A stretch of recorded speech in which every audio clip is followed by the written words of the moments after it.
I have got a ways to go before I get to the gym because finals week for me, it's getting a little funky-ish with the scheduling. Plus we get to go to the Detroit Pro show this whole weekend. But I always kind of do it back and forth. I I don't go to school, 8 hours away from my house. It's only two. So back and forth on the weekends, get to see the cat and everything, and just be at the regular house. Plus, sometimes I don't have a Friday class, and then I can be home for 3 days. If you're curious about the schedule, but no, I'm gonna lift over there before, well, kind of on the way, but I've got like an hour and a half to kill until then. But plan for tonight is chest. I was gonna throw in calves, but my calves are already kind of fucking tender from yesterday's leg day, and what I would assume would be mainly because of the machine hack squats. Because when I was doing those, and same with any hack squat usually, but I don't love having my heels be the main driver of the force. So if you're on a hack squat and you put your feet really high up on the pad, what that's going to do is it's going to let you push with your heels a little bit more. But I've always found pretty solid quad stimulation by pushing a little bit more with my toes. And that would mean that all the force of my fucking quads has to go from my knees, basically, down through my heel to my toes, and my calves are getting a ton of fucking activation. So, not that anyone should ever think, oh, my calves are just going to grow from squatting or pressing, so I don't have to work them. No, come on, be real. But there is a little bit of secondary activation from heavy pressing, at least if your center of mass is above a little closer to your toes than your heels. Which, I mean, all I'm really trying to say is my calves are sore. So instead of chest and calves, just chest. Maybe, eh, maybe touch of forearms. I haven't really been doing any forearms much, so might be my cue to get a little bit of a forearm pump. But in terms of chest, I already know how the lift is going to look in its basic sense. I know there's going to be inclined Smith machine. I know there's going to be machine press. I can guarantee there's going to be pec deck because this gym has a really good, and honestly, not even this gym, but the Arsenal pec deck. I don't know if they've gone through multiple iterations. They're kind of a newer company, I think, but really good to the point where, like, in comparison to some kind of newer, kind of fancier with extra plastic and gimmicks, different cable pulleys and stuff, like, fuck, man, they knew what they were doing, and not only with a big ass. Uh, this is not a Arsenal sponsored statement, but there used to be a really old um, pec deck at my school's gym. Real basic, I mean, the shit. Just the two metal arms, no padding. It was just metal as the handle, and something about the angles and the fact that it would kind of just move in a certain way. This sounds kind of arbitrary for me to say, but it just felt good. And I don't think I'm the only one to say this. They replaced that pec deck with like a newer, like, Nautilus line where it's, got all sorts of extra pulleys, which I don't really think it needs. Fuck, man.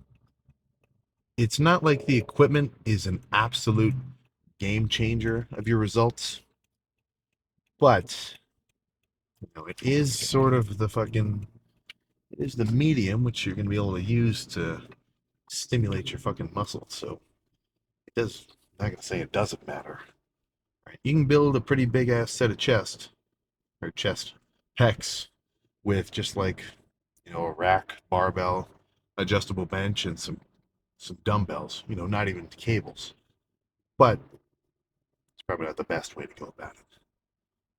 All I'm really trying to say there is that was the first. This pec deck is the first new piece of gym equipment which I used, and I thought, wow, I like this. This is an upgrade to what's been around for now. And usually that's not the case because a lot of movements, there's no need for any innovation, right? The shit is just fucking, it's just there already. There's no reinventing a curl. There's no reinventing a basic row or a lat pull down, at least not in any way that's absolutely game changing. And in that same sense, when it comes to training, like, fuck, man, it's not an enigma. There's no hidden scrolls which people are like dying to find, which have the perfect workout routine written down on them so that they can sell it and make a fortune.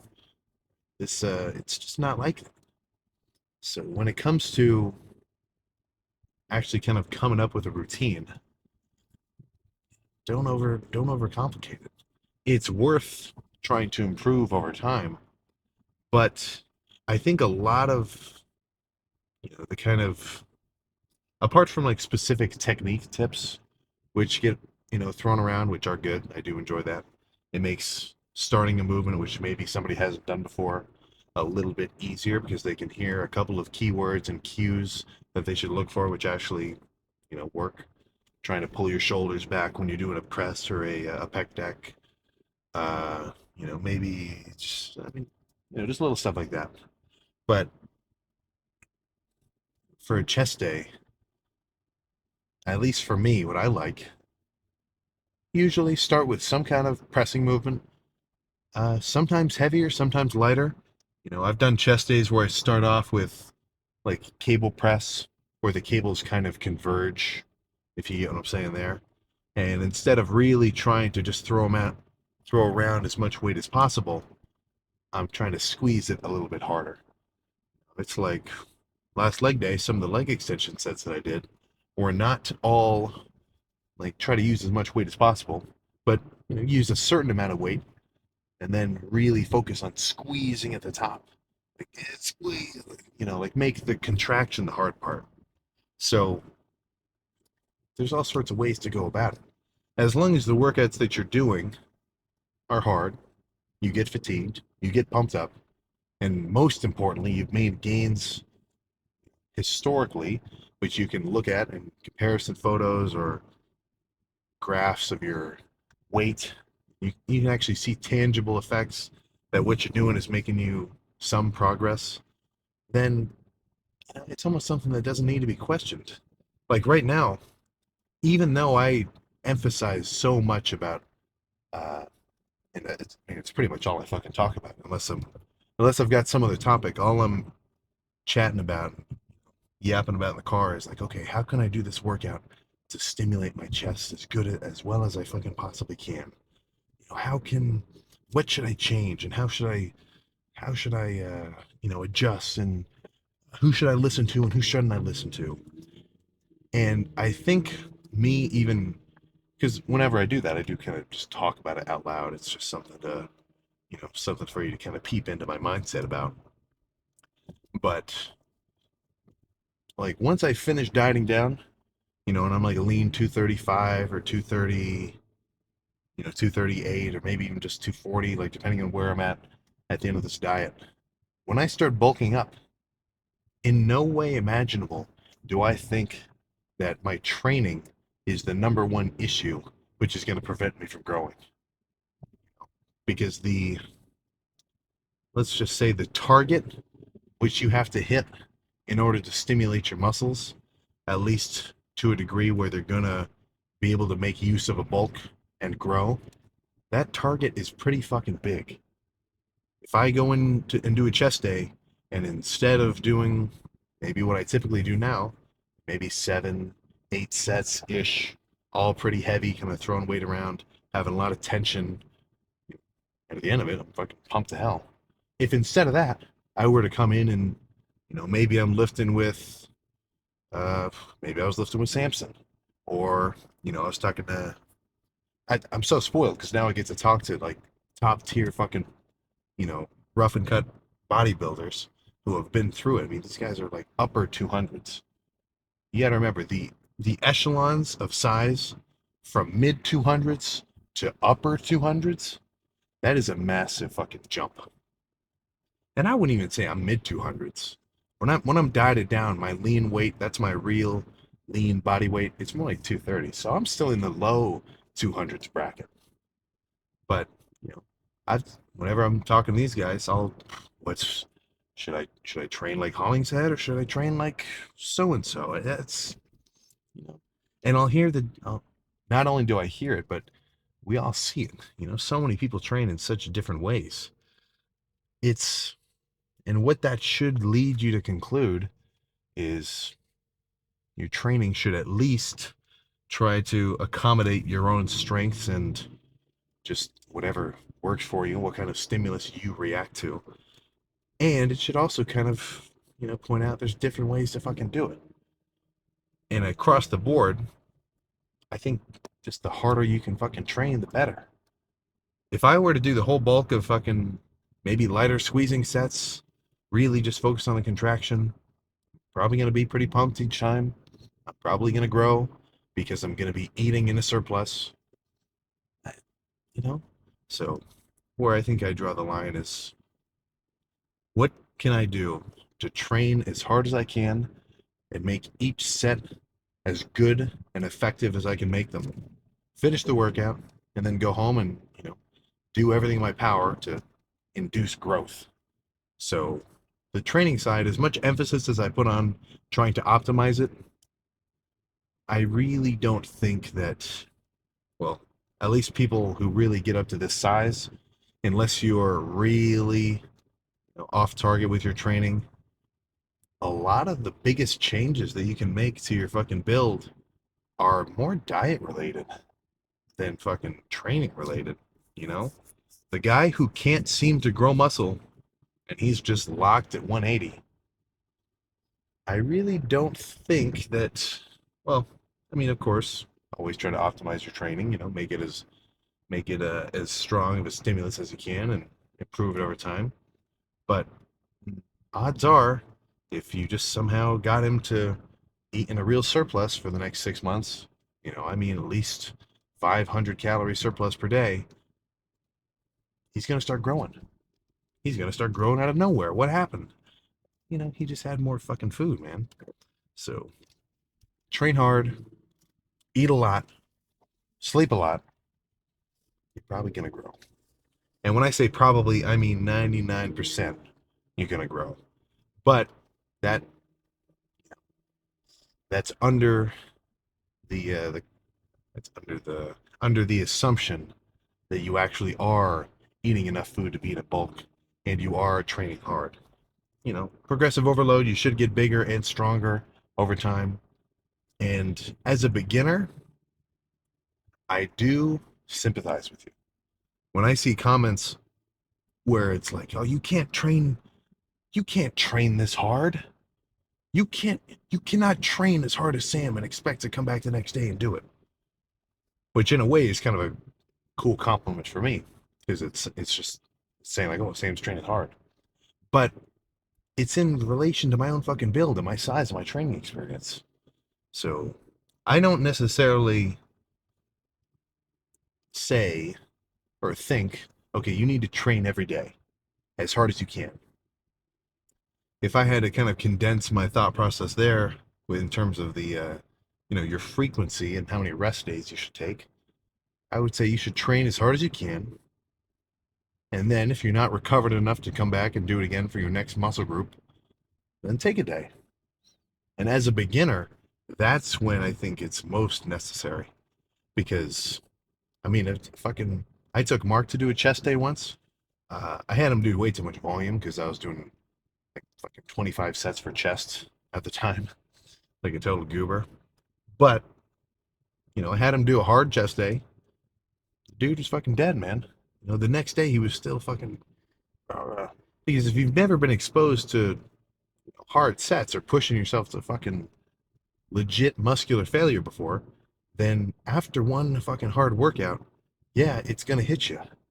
If I took someone who had never worked out before straight off the street and managed to get them, hyped up enough in a workout where they really killed it. They were doing hamstring curls, And I'd want to, if you're a beginner, you do need to ease into it and kind of get exposed to everything and get a little bit of extra training experience. So don't think that you have to really try to make every workout a killer workout as a beginner. You do want to get comfortable in the space in a way. But in your early stages, if you do a really hard leg day, you're probably not gonna your legs are gonna be sore and your whole body is gonna be sore to the point where it's not gonna be in your best interest to come and try to hit chest the next day. You need to take a day, fucking recover. I just think that if we were to, if I could read minds and I asked people who were taking a rest day if they really thought they needed it, and if they were taking it because, like, okay, I can tell my quads are still really fucking sore, and they're a big muscle group, so I need a little bit of time to kind of bring them back up. Because if I add a chest day onto this level of fatigue, it's not going to be good. I'm going to be setting myself up, or I'm going to be taking a step backward instead of a step forward. I would probably put more money on the idea that they're going to say in their mind, this is an I can read their mind situation, that, I was kind of tired.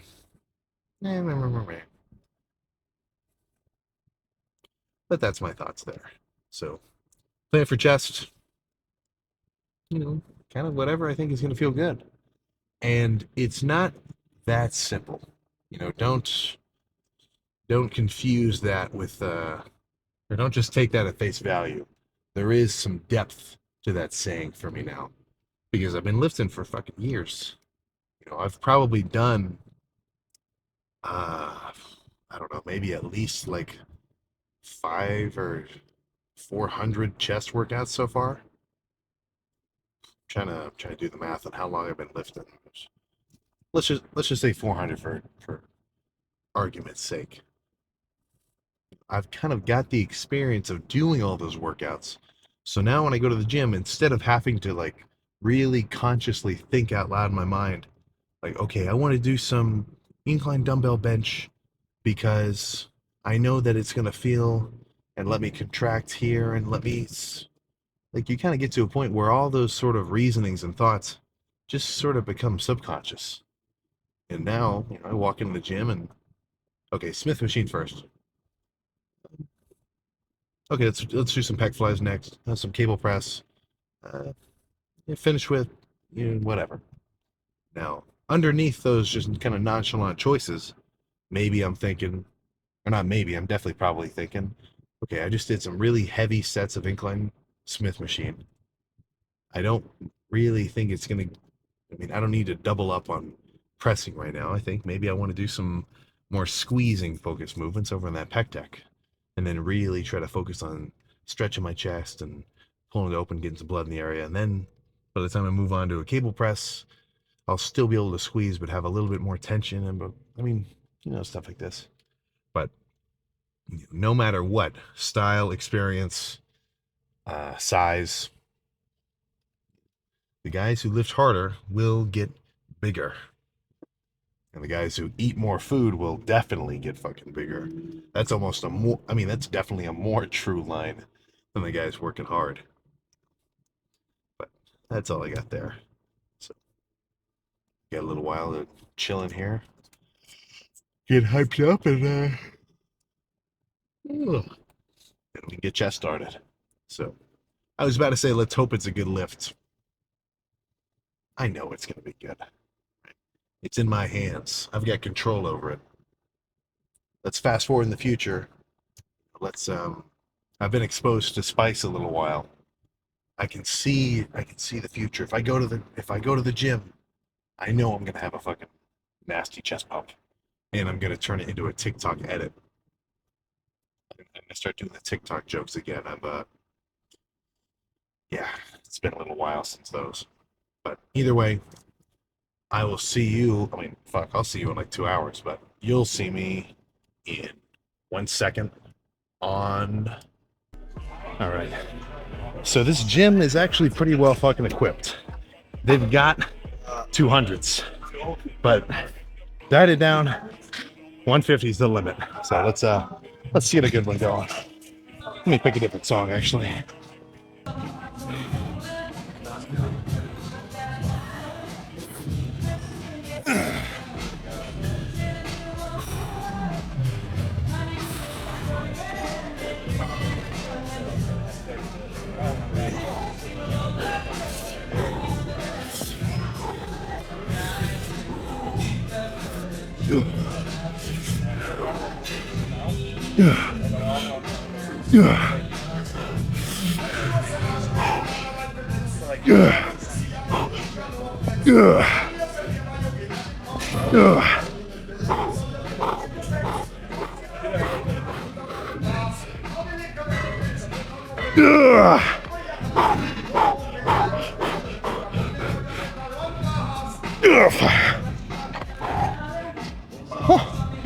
Oh my goodness.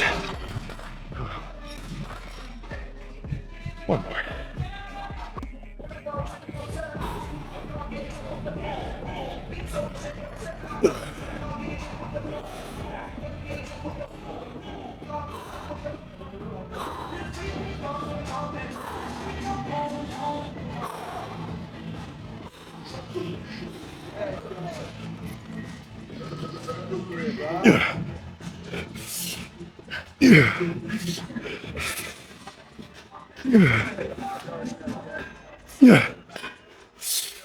Yeah.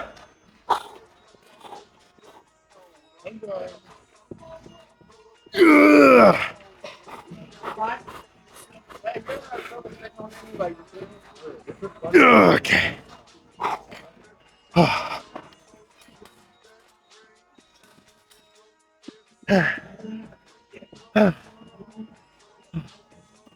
That's enough. Let's move on to something else.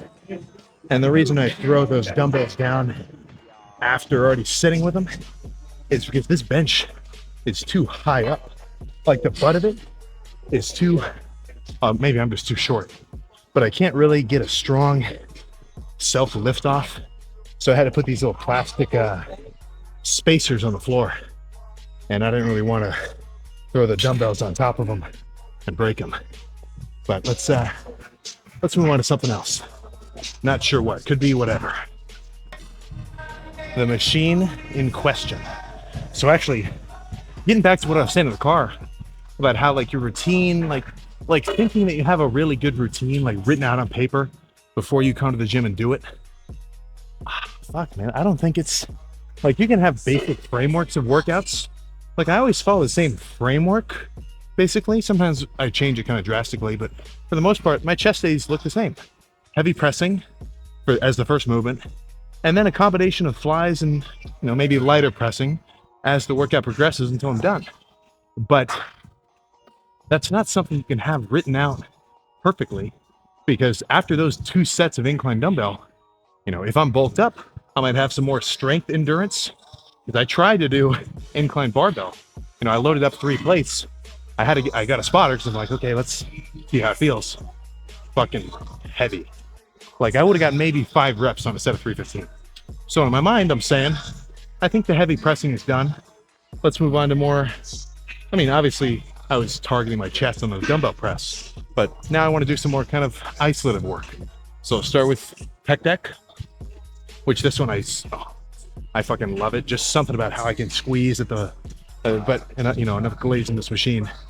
And then after this, I might jump onto fucking cable flies or machine press or whatever. I know that at this point, I can kind of do whatever I think is going to feel good. And as long as I go hard and it actually does feel good once I get on the machine, my chest is going to keep getting more and more pumped until I'm fucking ready to explode. But let's get a set here. And weight-wise, even though this stack is heavier than normal, I still wouldn't mind a little more weight, but it's good enough. I'm focused on the squeeze anyway.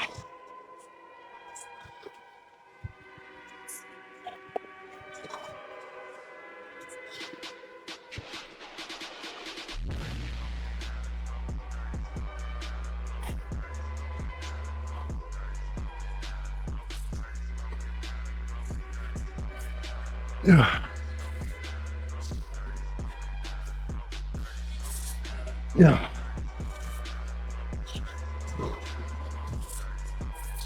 Yeah.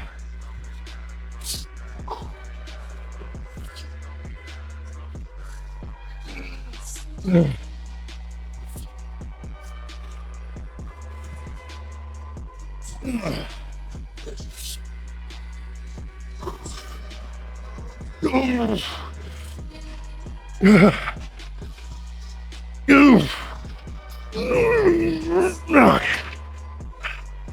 Fuck. One more. Maybe drop set. Yeah.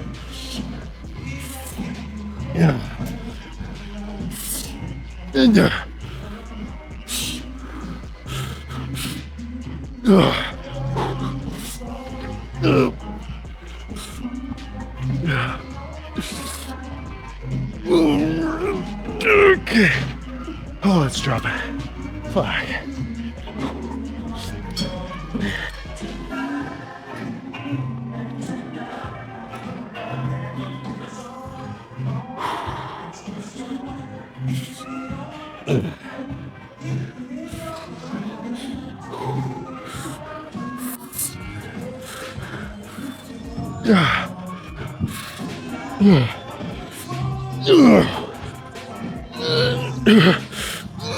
Okay. All right. Oh. Let's do some incline Smith next.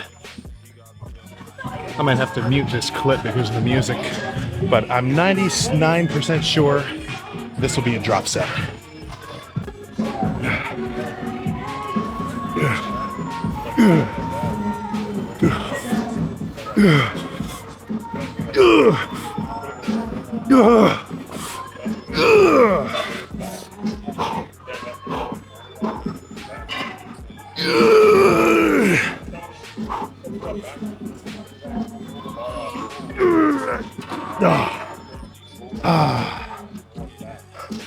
Let's finish with a set of flies, and then we're done.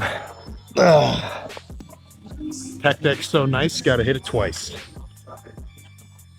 Not exactly though. I really wouldn't have minded cable flies, but all the cables, like the cable stack to this gym, are a little too narrow to get a real good stretch. Like, and maybe that's just because I have a wider wingspan. I mean, not that wide, but kind of to the point where if I'm like this, the weight stacks are still like unloaded. Whereas pec deck, I can get full range of motion. So I'm thinking drop set for sure, then pose down. Solid chest day. And very dense too. I mean, how many sets have we really done? Let's I'll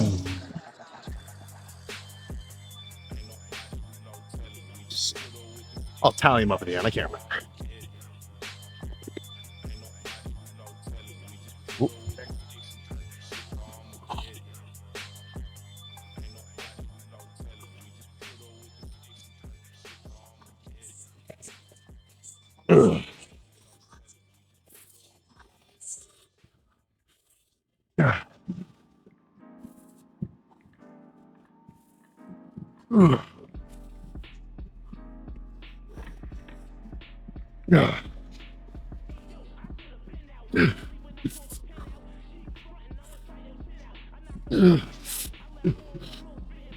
Okay.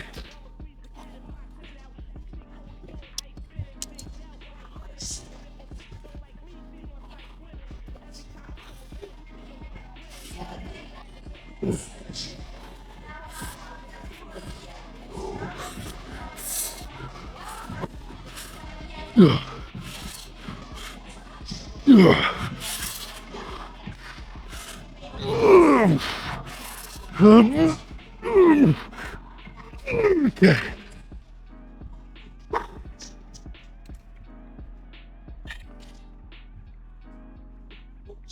Let's go pose down. Very good chest day. Okay. We're getting veiny. No arm pump, just residual pump from chest. Let me try to get my veins really popping out here.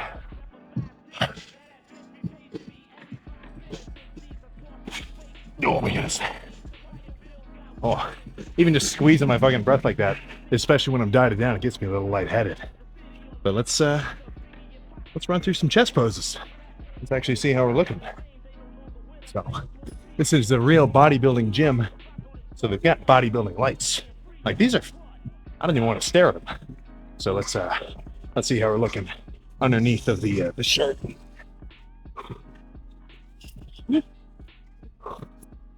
We're finally starting to approach the point of the cut where even though I have physically shrunk, like I mean, I'm 10 pounds Actually, no, I'm 15 pounds lighter than the peak bulk. But there is a sort of visual effect of dieting down where you appear larger just from being leaner, having a slightly trimmer waist. But this is a really good fucking chest pump. Honestly, this is probably my best chest pump of the last fucking few weeks. So let's see how it's looking.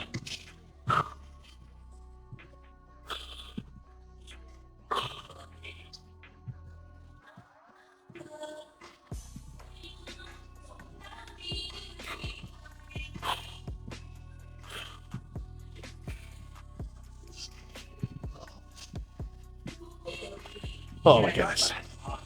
Let's see what else.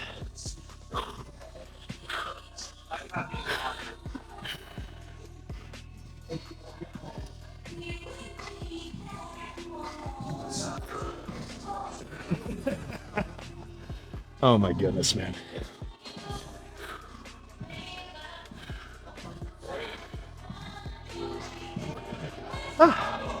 What is this, their most muscular?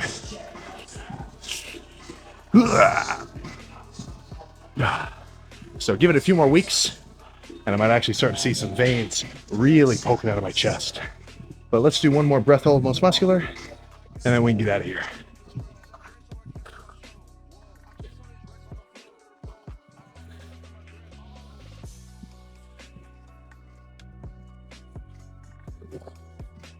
Oh.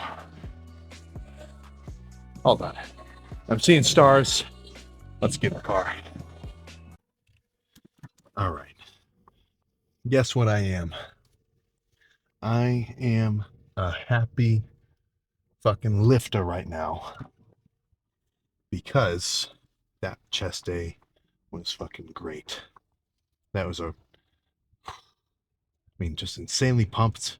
And honestly, part of kind of what adds to the freak factor of dieting down for me right now is not only the fact that I am getting a little bit leaner. So, I've got a lot of body fat around my stomach, sides, waist, butt, pretty much the same as any dude. That's kind of the classic body fat distribution.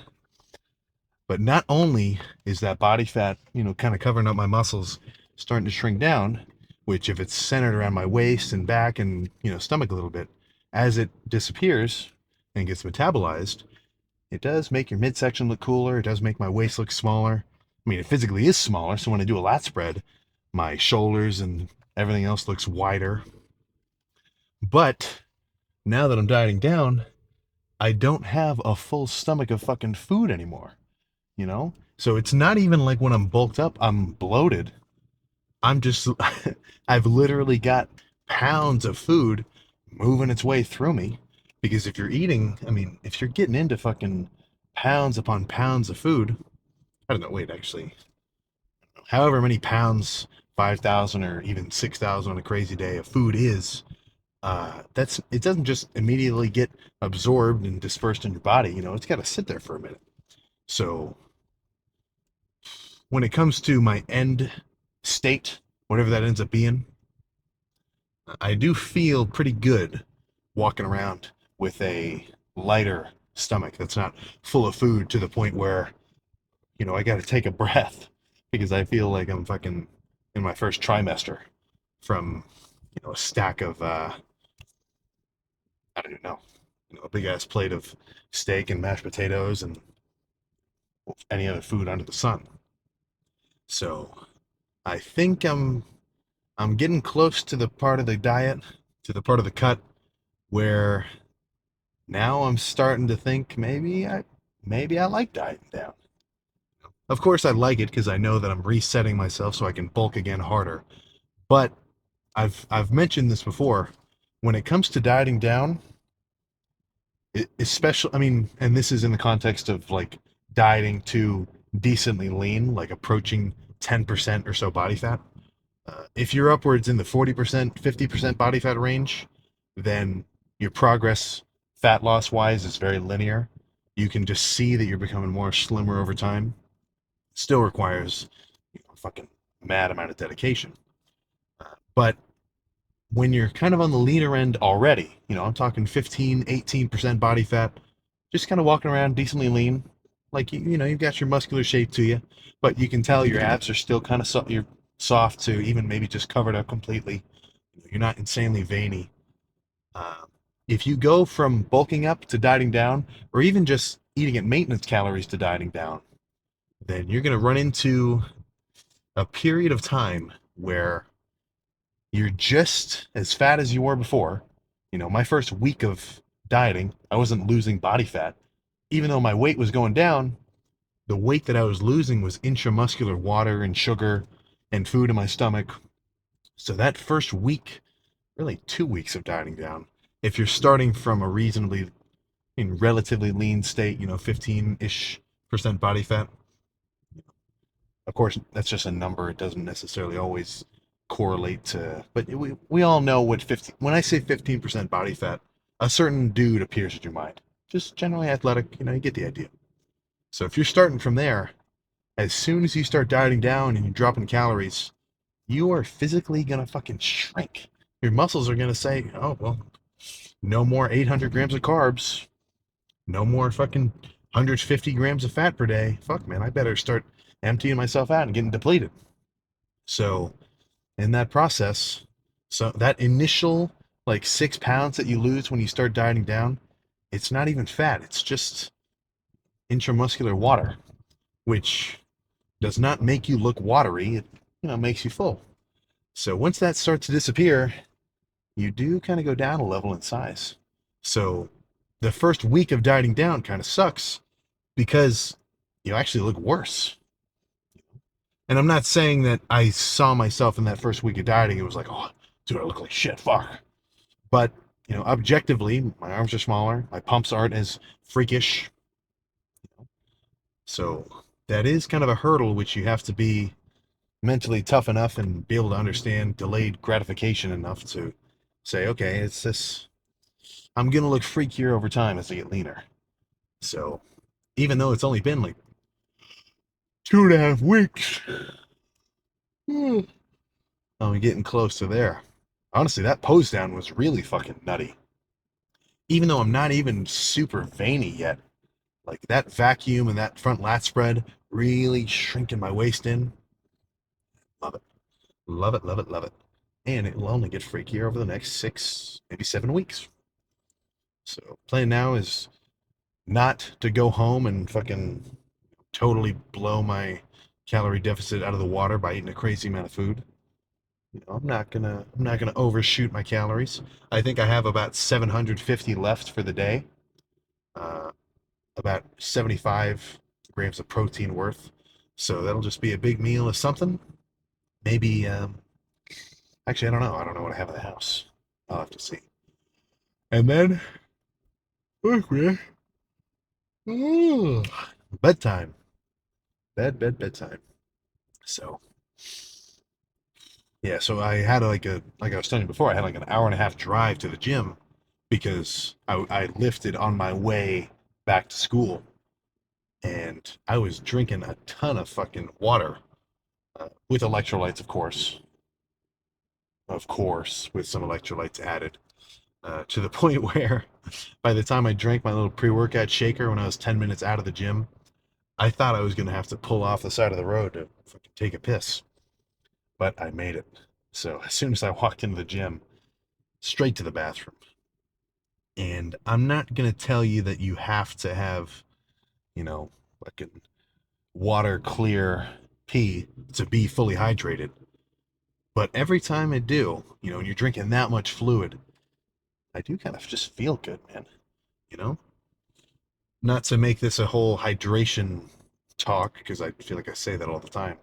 But if you're prone to headaches, if you're prone to cramps, if you're prone to fucking anything in between, if you came to me with that problem, you know, not that I'm a fucking doctor, of course, but if you presented those symptoms to me, even though I may not have my PhD, I'm probably going to say, okay, how much water do you drink per day? Let me shadow you. You know, let's see what you're drinking. Okay, well, I'm not sure a Coke Zero in the morning and 2 cups of coffee later at lunch and uh, What else? What else do people usually just drink? And half of a water bottle before you went to bed. I don't think that's enough. I don't think that you've drank enough today, man. So, as I don't even know. We're kind of past the point of lifter. Uh, I mean, we all kind of know the cliche of the guy walking around with a gallon jug. But look, man, it works. If you fill up a gallon and you got a touch of some kind of electrolyte mix added inside, and you get through. I'm not even saying you got to drink the whole gallon, but if you're if you're a 180 pounder above, I'd say you need at least 2 fucking liters, man. 2 liters at least, just as baseline. And then if you're really pushing it diet wise, I end up drinking a lot more, purely due to the sake that it's kind of it's not satiating. It's not like I drink a fucking 0 calorie drink and think, okay, I'm full. But it's almost like when you diet down and you're kind of in a baseline state of being hungry. That's the whole point of being in a calorie deficit. Your body wants to eat more than you're letting it. Then just having something to sip on all the time, especially if it's a little sweet, it's a little bit satisfying.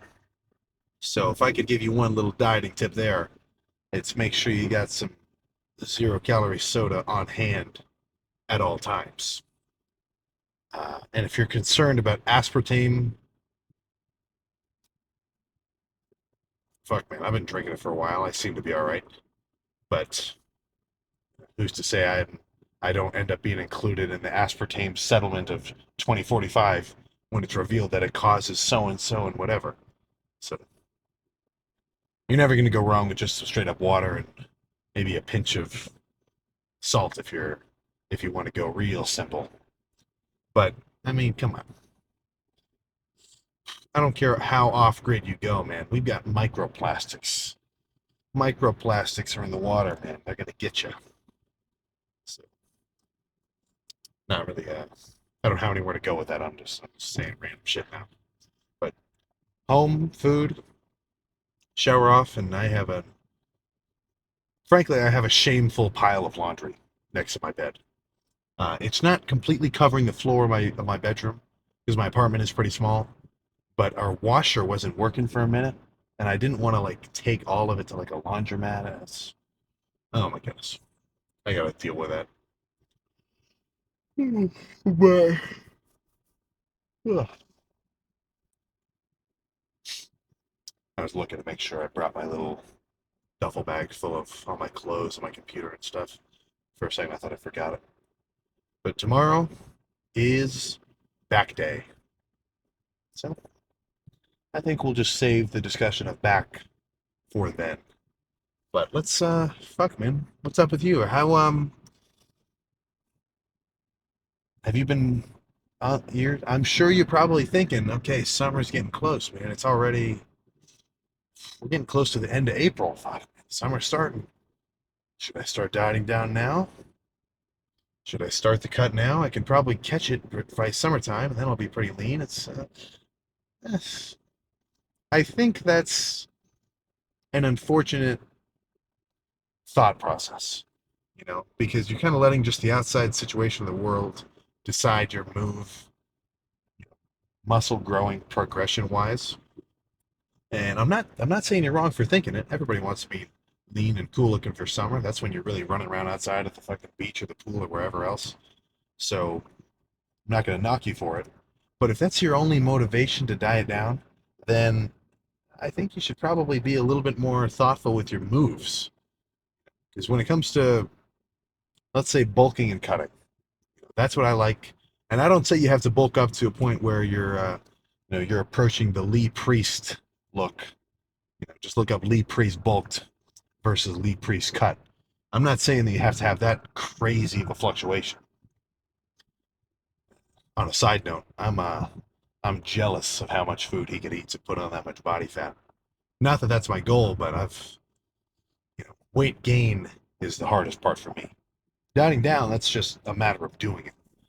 But getting back to what I'm saying, you should always, at least in my mind, it makes sense to be aiming towards something at any given moment in your in terms of working out. Now you can apply that to, I guess, everything. It makes sense if you want to work towards like a promotion or learning new skills or whatever. But just getting back to lifting, it would make sense for me to say, okay, I want to work out in a bulking phase so that I can gain size, build some strength, put on a little body fat in the process, which isn't anything that I can't handle, and then get to a point where I've gained as much as I can on this bulking period. Then, you know, continuing the bulk just doesn't make sense anymore. I'll get to a point where I'm plateaued, and the difficulty of getting down meals is just more than I can handle. Which, not to sound like a baby, but it's just fucking true. I mean, maybe you can just bulk all year and continue growing, but for me, I get to like 5, 6 month mark, and typically that's when this linear progression slows, and I just can't push the calories anymore. There's no way in hell I could ever eat 10,000 calories per day. 5 is pushing it. I've done 6 consistently for a few weeks, but even then, it's more than I can handle in perpetuity. So after a while, once I've bulked to the point of bulked to failure, I failed to grow anymore. But then I say, okay, now I got to reset my system. I have a new need. I need to peel off some of this body fat and reset my appetite so that I can come back for the next bulk and eat again. So those are the two states of being which I've been fluctuating between. I just finished the last bulk. 260 was the peak weight, and then so this is kind of a little bit of an extra thing, but after hitting 260, we went to the Arnold, had a couple trips, whatever. I was feeling a little bit sick. So for me, whenever I bulk up, if there's a jagged drop in weight very suddenly for more than a few days at a time, then I can never claw my way back. Like my appetite has already crashed to the point where getting back to the amount of food that I was eating at that time, it's just not going to happen for me. Which stuff like that is sort of just things that you learn from experience. But so bulk to the point where I could not bulk any further, and now dieting down so that I can be in a state where a bulk is actually necessary. So if you're on the fritz, if you've been main gaining for a while and you can tell, like, okay, I've kind of my sets have kind of slowed down. I'm not really getting much stronger, because I'm not going to knock main gaining. It fucking works. Main gaining took me from 160 to 205, kind of a little bit softer. But bulking up and cutting down, especially for the semi-advanced lifter, I mean, few years in, makes a lot of sense to me. You got to think about the drawbacks and the benefits and how it actually works for you in your own situation. But I like it, so far at least. So that's what I like. I'm in a constant state of either building muscle, getting a little bit stronger, just straight up growing, or, okay, I can't grow anymore. I need to put myself in a position where I can grow again. So that's the diet. So those are my two alternating states of being. And I do see the argument when people say, oh, well, why bulk up and why cut down if you're just going up and down in weight? I mean, why not just main gain slowly over time and stay the same? Or if you're not going to grow at all, just stay the same weight lean, which you would be right. If every bulk that I did, once I dieted down, I was the same size and I hadn't grown at all, then yeah, fucking it'd be pointless. I'd rather just stay lean the whole time. But the past, I think I've done 4 real bulks now. I can't remember. I think 4-ish. This is the progression. Heavy, lighter, but I'm heavier than before. So it's kind of this steeple climb of mountains. And every peak bulk is heavier than the last one. And every dieting phase, I'm heavier than the last one. So I am consistently growing. But that's up for you to decide, man. I don't know your body. I don't know your training style, or your potential, or how hard you're willing to go. Only you do. So that's where you got to take charge of your own reality. Don't just Well, that's really all I'm trying to say there. And the people who get that, they don't need me to tell them. If you know what you want to do, the resources are there to help you do that. There was a point in time when I knew absolutely zero about working out. And lucky me, the internet exists and I can fucking learn about this stuff and watch videos of people who have done it before me and see what they liked and hear their side of the story and the kind of sets that they enjoy doing. And slowly over time, and once you start working out, you can't even avoid it. Your social media is just covered in things, I mean, all things lifting related. But over time, from being exposed to that, even without a ton of like manual thought, you slowly just absorb information. You slowly take a piece here and you take a piece there, and like, okay, I like that kind of drop set. And over time, as long as you're applying a little bit of effort into improving your training, that should make you become a better and more experienced lifter. So don't don't fret if you don't think that you've got it all put together. Don't think I've got it all put together. There's always room to improve, which should never be taken as a negative. That just kind of motivates me to want to train harder and better and grow more and get bigger and get stronger. And then when I get leaner, be fucking just crazier looking. I mean, it's fucking, I see a lot of positives. But, I mean, that's fucking obvious. So,